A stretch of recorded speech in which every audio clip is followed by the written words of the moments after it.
देखो लोग, आज हम लोग नया चैप्टर स्टार्ट करेंगे, ठीक है, जिसका नाम है principle of mathematical induction. Principle of mathematical induction.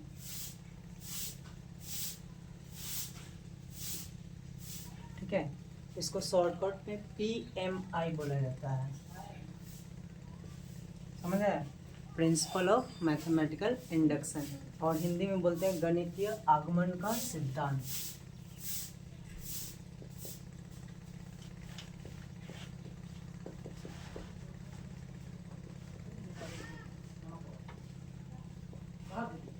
ठीक है, देखो इसमें क्या होता है, हमारे पास कोई स्टेटमेंट दिया रहता है, पता है समझ? स्टेटमेंट बोलते हैं या फिर प्रोपोजिशन बोलते हैं, बता समझ, यानी कथन। एक चीज़ होता है जिसका कि नाम होता है कथन, है ना, या फिर स्टेटमेंट बोल सकते हैं, पता समझ। अब स्टेटमेंट का मतलब, स्टेटमेंट या फिर इसी का नाम है प्रोपोजिशन, है ना, प्रोपोजिशन। देखो प्रोपोजिशन का मतलब क्या है, कोई चीज़ अगर हम बोल रहे हैं तो उसमें संदिग्ध नहीं आना चाहिए, हर समय ना, मतलब यस नो नहीं आना चाहिए, मतलब दोनों बात हो या फिर दोनों बात नहीं हो, एक ही बात होना चाहिए। या तो वो बात सही है, ट्रू है, यानी यस होगा, या तो वो बात क्या होगा, रॉन्ग है ना, या तो ट्रू होगा या फिर रॉन्ग होगा। ऐसा ना हो कि दोनों बात सही हो। जैसे भूत, ठीक है, भूत का एग्जांपल है, तो भूत हो भी सकता है, नहीं भी हो सकता है, उसमें संदिग्धता है। लेकिन अगर हम बोलें कि 2 + 2 = 4, तो ये तो 100% बात सही है ना। या फिर हम लोग बोल दें कि 2 + 3 इज नॉट इक्वल टू 5, ये भी बात सही है कि नहीं, ये बात गलत है। बात और समझ ना, 2 और 3 को जोड़ेंगे तो 5 आएगा, लेकिन यहाँ पे लिखा है तो ये बात 100% गलत है, ये बात 100% सही है।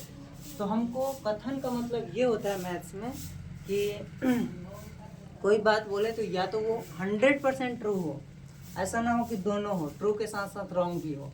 बात और समझ ना, उसमें संदिग्धता नहीं होना चाहिए। अब देखो प्रिंसिपल ऑफ मैथमेटिकल इंडक्शन का काम क्या होता है, कोई फॉर्मूला दिया होगा, पता है समझ, कोई फॉर्मूला दिया रहेगा, कोई स्टेटमेंट दिया रहेगा, अभी लिखवाते हैं स्टेटमेंट क्या होता है, ठीक है।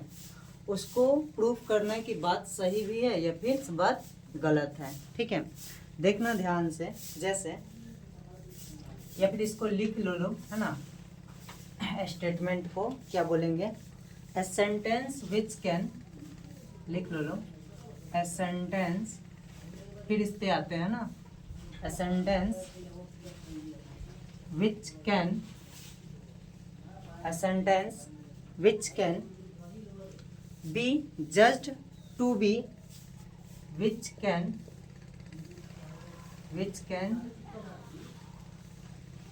be judged to be, just to be either true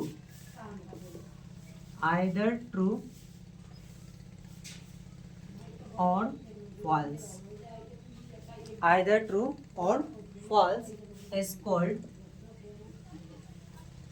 a statement or proposition, और बता समझ। देखो sentence which can be just to either true, या तो सही होगा या फिर बात गलत होगा, तो उसको हम लोग क्या बोल देंगे, स्टेटमेंट या फिर प्रोपोजिशन, ठीक है। अब देखो ये PMI क्या होता है,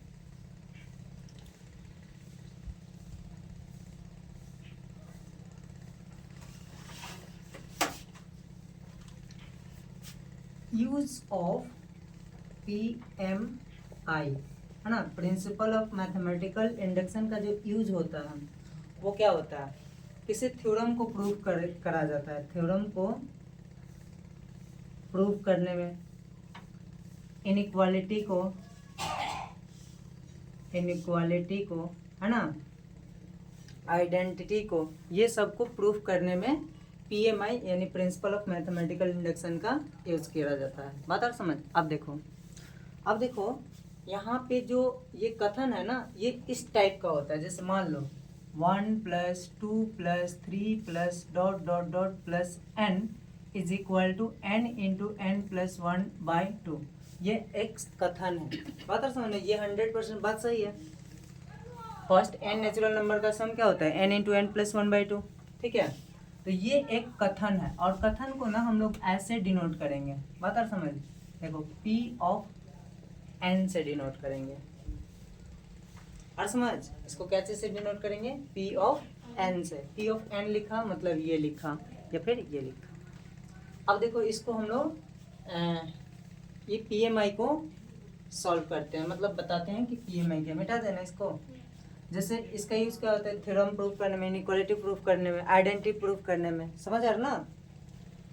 और ज्योमेट्री में भी इसका यूज होता है। चलो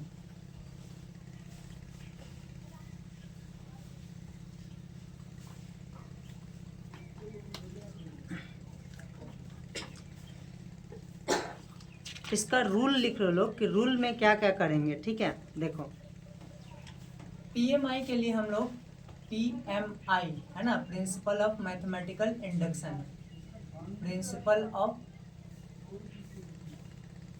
मैथमेटिकल इंडक्शन। ठीक है, इसको हम लोग सॉल्विंग कैसे करेंगे तो देखना, यहाँ पे हमारे पास PMI में फर्स्ट कोई स्टेटमेंट दिया रहेगा। वो स्टेटमेंट क्या होगा? या तो सही होगा या फिर गलत होगा। दोनों एक बार नहीं हो सकता है। ठीक है, तो जो PMI है, सबसे पहला चीज कि PN दिया होगा, है ना, यानी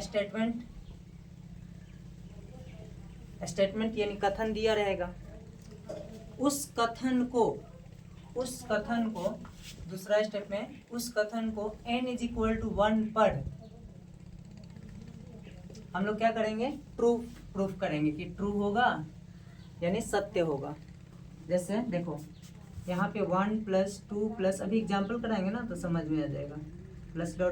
plus n = n into n + 1/2। देखो फर्स्ट 1 एक मतलब नेचुरल नंबर का जोड़ 1 आएगा। यहाँ पे 1 पुट करो। 1 + 1 2/2। 1 इंटू 2/2, 2 से 2 कट जाएगा तो 1 RHS ना n = 1 पे।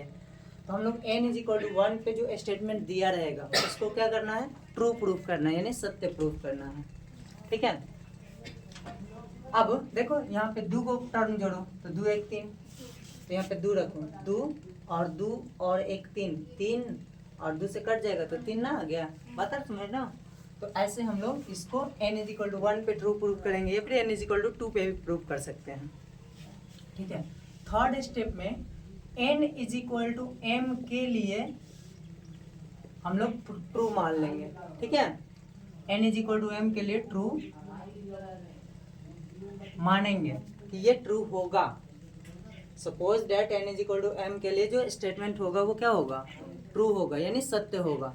तो अगर n = m + 1 के लिए सत्य हो जाए, पता समझ, अगर m के लिए सत्य है तो m + 1 के लिए अगर सत्य हो जाए, ट्रू हो जाए, तो ये स्टेटमेंट हर एक नेचुरल नंबर n के लिए क्या होगा? सत्य होगा। समझ आ रहा ना? तो ये m + 1 के लिए अगर सत्य होगा तो ये हर एक n belongs to natural number के लिए क्या हो जाएगा? Pn is true. समझ आ रहा ना? अब देखो ध्यान से, जैसे एक एग्जाम्पल कराते हैं। ये तो हो गया सिंपल सा, स्टेटमेंट दिया रहेगा 1 के लिए प्रूफ करें ट्रू होगा। n = m के लिए ट्रू हम लोग मान लेंगे और m + 1 के लिए अगर ट्रू दिखा दिए तो हमारा काम हो गया। समझ आ रहा ना? जैसे इसको ऐसे देख सकते हो लोग। जैसे देखो यहाँ पे NCERT में शायद दिया है कि ऐसे ईंटा रखा है। समझ आ रहा ना? ऐसे ईंटा रखा है। ठीक है, फर्स्ट वाला गिराएंगे तो सेकंड वाला गिरेगा। और समझ ना, फर्स्ट वाला गिर रहा है तो सेकंड वाला भी गिर रहा है। ये फर्स्ट के लिए चेक कर लिए।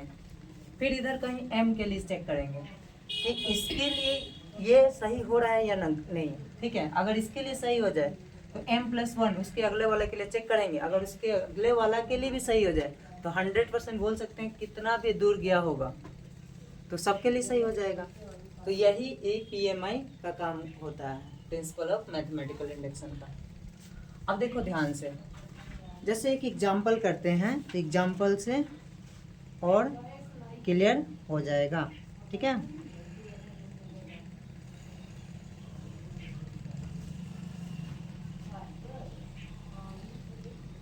चलो देखो एग्जाम्पल क्या है हमारे पास, सो by using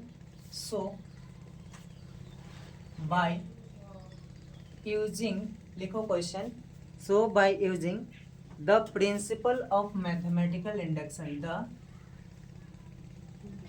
principle of mathematical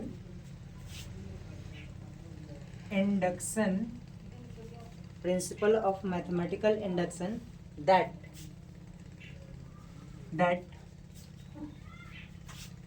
1q plus 2q plus 3q plus ... plus nq is equal to n into n plus 1 by 2 का होल स्क्वायर प्रूफ करना है, ठीक है। मतलब ये ना, ये फॉर्मूला सही है या फिर गलत है, इसको प्रूफ करना है, शो करना है। बात आ समझ ना। तो हम लोग किसका हेल्प लेंगे, PMI यानी प्रिंसिपल ऑफ मैथमेटिकल इंडक्शन का। तो देखो सबसे पहला चीज हम लोग PN ढूंढेंगे कि PN है क्या। तो PN क्या होता है, स्टेटमेंट होता है। ये स्टेटमेंट जो दिया है तो PN मिल गया ना, फर्स्ट स्टेप वही है कि हम लोग PN लिखेंगे। तो PN इज इक्वल टू क्या है, PN इज इक्वल टू क्या है, 1 का क्यूब प्लस 2 का क्यूब प्लस 3 का क्यूब प्लस ... प्लस n का cube is equal to n into n plus 1 divide by 2 का होल स्क्वायर। ये है हमारे पास PN। फर्स्ट काम क्या होता है, PN सेलेक्ट करना है ना, जो स्टेटमेंट है। अब PN अगर हमारे पास सेलेक्ट हो गया तो अब n इज इक्वल टू कितना पे चेक करेंगे, 1 पे चेक करेंगे कि सही है या फिर गलत है। तो at n is equal to 1, n is equal to 1 पे LHS में क्या मिलेगा बताओ, फर्स्ट टर्म का जोड़ 1 का cube, LHS is equal to 1 का क्यूब इज इक्वल टू 1, तथा RHS में क्या मिलेगा, RHS इसमें n के जगह पे 1 रखो, n के जगह पे क्या रखना है, 1 रखना है। तो देखो 1 इंटू 1 प्लस 1 डिवाइड बाई 2 का होल स्क्वायर है, समझ आ ना। तो 1 इंटू 112 बाई 2 का होल स्क्वायर है। एक मिनट, अच्छा तो देखो यहाँ से 2 से 2 कट जाएगा तो 1 का होल स्क्वायर मिल जाएगा, तो 1 मिल गया, है ना समझ। तो देखो LHS में भी 1 है और RHS में भी 1 है, n इज इक्वल टू 1 पे, ठीक है। तो हम लोग लिख सकते हैं चूंकि LHS is equal to RHS at n is equal to 1, इसलिए P1 क्या है, P1 इज ट्रू। बात है समझ, P1 जो है वो क्या है, सत्य है। 1 पे P1 जो है वो जो स्टेटमेंट है वो क्या है, वो सत्य है। अब 1 पे सत्य है, ठीक है। तो हम लोग सेकेंड स्टेप में क्या करते हैं, m मानकर m पर उसको मान लेते हैं कि m पर ये सत्य होगा, और m प्लस 1 के लिए सही दिखा दें तो हमारा काम हो जाएगा। तो let n is equal to m, n is equal to m, Pm is true. बात है समझ, n is equal to m पर हम लोग मान कर चलते हैं कि Pm जो होगा, Pm जो होगा वो क्या हो जाएगा, ट्रू हो जाएगा, सत्य हो जाएगा, है ना। Pm जो है वो सत्य है, इसलिए Pm जो आएगा वो क्या मिलेगा, Pm इज इक्वल टू आ जाएगा 1 का क्यूब प्लस 2 का क्यूब प्लस 3 का cube plus dot dot dot plus m का cube is equal to m into M plus 1 divide by 2 का होल स्क्वायर। इसको ना हम लोग इक्वेशन नंबर फर्स्ट मान लेंगे, इसको इक्वेशन नंबर फर्स्ट मान लेंगे। हम लोग इसको मान कर चले हैं कि m is equal to N पर पी एम ट्रू होगा, सत्य होगा, तो हम लोग इसको इक्वेशन नंबर फर्स्ट मान लिए। ठीक है, जहाँ जहाँ n था वहाँ वहाँ क्या रख देना है, m रख देना है। ऊपर मिटा दें अब देखो ध्यान से, नोट हो गया ना।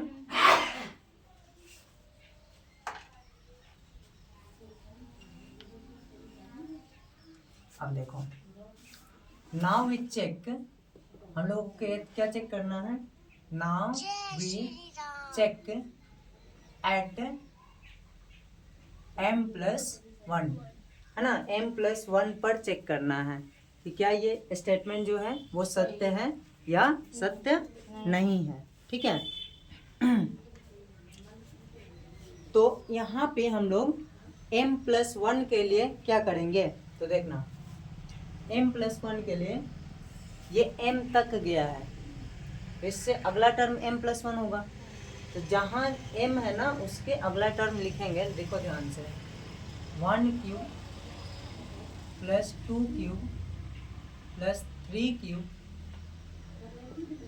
Plus dot dot dot plus m cube तक गया होगा। बात आ समझ, ये तो m क्यूब तक गया है, हम लोग m+1 के लिए ट्रू बोलते हैं। ठीक है, तो प्लस m+1 का क्यूब हो जाएगा। बात समझ, देखो m और m से एक ज़्यादा तो m+1 हो जाएगा। ठीक है, बराबर क्या होगा, बराबर जहाँ जहाँ m है वहाँ पे क्या रख देना है, m+1, तो यहाँ पे आ जाएगा m+1 इंटू, देखना यहाँ पे m के जगह पे m+1 रखेंगे और एक 1 ऑलरेडी है, तो 1 1 कितना हो जाएगा, 2 हो जाएगा, तो इंटू में चलेगा m+2 बाई 2 का होल स्क्वायर। समझ आया ना, ये मिल जाएगा। यहाँ तक क्लियर, यहाँ तक क्लियर है ना।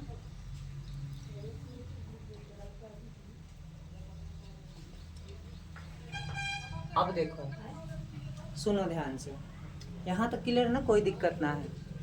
तो अगर हम लोग इसको इस रूप में दिखा देते हैं, समझ आ रहा ना, तो हमारा काम फिनिश। तो इसको इस रूप में दिखाने के लिए देखो m2 कौन 1 प्लस, देखो m की जगह पे m+1 रखना है, m+1 और +1 तो m+2 हो जाएगा। ठीक है, अब देखो कि यहाँ पे हमारे पास इसको ना, इस चीज़ को हम लोग को इस रूप में दिखाना है, तो समीकरण 1 का यूज़ करेंगे। अगर समीकरण 1 में देखोगे लोग तो यहाँ से यहाँ तक, यहाँ से यहाँ तक के बराबर है। इसमें अगर इसको ऐड कर दे तो LHS पार्ट मिल जाएगा, और LHS पार्ट मिल जाएगा और RHS को अगर इस रूप में दिखा दें तो काम हमारा हो जाएगा। बात है समझ, क्या बताएं, देखो समीकरण फर्स्ट में यहाँ से यहाँ तक तो टर्म यहाँ पे दिख रहा है, अगर उसमें देखो है समीकरण 1 में m+1 का क्यूब ऐड कर दें और हम लोग उसको सॉल्व करके दिखा दें इस रूप में, तो हमारा काम हो जाएगा। तो adding m+1 in equation first. ठीक है, समीकरण फर्स्ट में m+1 को ऐड कर देना है, m+1 के क्यूब को, है ना, तो हमारे पास क्या मिल जाएगा, adding m+1 cube in equation first on both side. ठीक है, दोनों तरफ ऐड करो, तो देखना यहाँ से हमारे पास क्या मिलेगा, 1 का क्यूब प्लस 2 का क्यूब प्लस 3 का cube plus dot dot dot plus m cube plus m+1 का क्यूब। ये समीकरण 1 में ऐड कर रहे हैं। देखो समीकरण 1 यहाँ तक है, उसमें से हम लोग क्या ऐड कर दिए, m+1 का क्यूब, तो इधर भी m+1 का क्यूब ऐड होगा, बराबर m into m+1 divide by 2 का होल स्क्वायर इंटू में क्या चलेगा, प्लस में चलेगा m+1 का होल क्यूब। ठीक है, अब देखो, अब हम लोग अगर इसको सॉल्व करके इस रूप में दिखा दे तो काम फिनिश। ठीक है, प्रूफ हो जाएगा। अब इसको मिटा देना, कोई दिक्कत नहीं है। अब देखो, तो यहां से हमारे पास क्या मिलेगा, इसको ना क्या करते हैं, होल स्क्वायर दोनों पे डिस्ट्रीब्यूट कर देते हैं। ठीक है, फिर सिंप्लीफाई करने में आसान हो जाएगा। तो ये हो जाएगा m² इंटू m+1 का होल स्क्वायर डिवाइड बाई 4 और प्लस में m+1 का क्यूब। ठीक है, और यहाँ तक ये मिल जाएगा। ठीक है, अच्छा बट्टा का जोड़ साथ में कर दे। देखो यहाँ तो वो एलसीएम 1 हो जाएगा, तो 4 एलसीएम, तो यहाँ पे 4 से गुना हो जाएगा ना, तो 4 इंटू m+1 का क्यूब डिवाइड बाई सबके बट्टा में 4 आ जाएगा। बट्टा का जोड़ कर दिए साथ में। ठीक है, इनको साथ में बट्टा का जोड़ कर दिए। अब देखो ऊपर में कुछ कॉमन दिख रहा है, ऊपर में कुछ कॉमन दिख रहा है। देखो m+1 का होल स्क्वायर इसमें भी है, इसमें भी है। हम लोग m+1 का होल स्क्वायर इसमें से क्या करते हैं, कॉमन ले लेते हैं। तो यहाँ तो बच जाएगा m² + 4 इंटू m+1 बच जाएगा, और डिवाइड बाई क्या चलेगा, 4 चलेगा। बात आ रहा समझ, क्या काम किए, m+1 का होल स्क्वायर कॉमन ले लिए हैं। तो यहाँ तो बच जाएगा m² + 4 इंटू एगो m+1 बच जाएगा। ठीक है, तो अब देखो यहाँ से m+1 का whole square into m² + 4m+1 हो जाएगा। ठीक है, +1 हो जाएगा। समझ आया ना, बट्टे में 4। हाँ हाँ दे देनी हो जी के ना आ समझ। अब देखो m² + 4m प्लस, अच्छा 1 से मल्टीप्लाई करेंगे तो यहाँ पे भी तो 4 होगा ना। अच्छा ये कुछ दिख रहा है, ये कुछ दिख रहा है, क्या दिख रहा है, m+2 का होल स्क्वायर है, m² + 2 इंटू 2m है ना, प्लस का 2 का स्क्वायर। समझ आ रहा ना। तो यहाँ से क्या मिल गया, यहाँ इसके इधर लिख दे रहा है ना, यहाँ लिख दे रहा है इसके नीचे से। तो ये तो मिल गया m+1 का होल स्क्वायर इंटू ये क्या मिल गया, m+2 का होल स्क्वायर डिवाइड बाई 4। और इस सब को अगर हम लोग चाहें, इस सब को अगर हम लोग चाहें तो m+1 into m+2 divide by 2 का होल स्क्वायर लिख सकते हैं क्या, बताओ। हाय बोर्ड पे देखो, इसको m+1 into m+2 divide by 2 का होल स्क्वायर ना लिख सकते हैं। तो देखो हम लोग को तो यही प्रूफ करना था, m+1 m+2 डिवाइड बाई 2 का होल स्क्वायर आ गया ना। तो ऐसा ही हर एक बहुत सारा क्वेश्चन देगा, जो लॉजिक एक क्वेश्चन में लगाए हैं वही काम हर एक क्वेश्चन में करते चलना है, प्रूफ मतलब आता जाएगा। यहाँ पे केवल थोड़ा सा कैलकुलेशन करना है, समझ आया ना। तो m+1 के लिए ट्रू है, चूंकि Pn is true eight m+1 है ना, इसलिए Pn इज ट्रू, इसलिए Pn इज ट्रू लिख लेना लोग, Pn is true for all n belongs to natural number. समझ आ ना, यहाँ पे भी लिखना चाहिए, जो क्वेश्चन था ना n belongs to natural number ही लिखना चाहिए, पता है समझ। ये क्वेश्चन नेक्स्ट तो इस टाइप का कर लोगे लोग आप क्वेश्चन।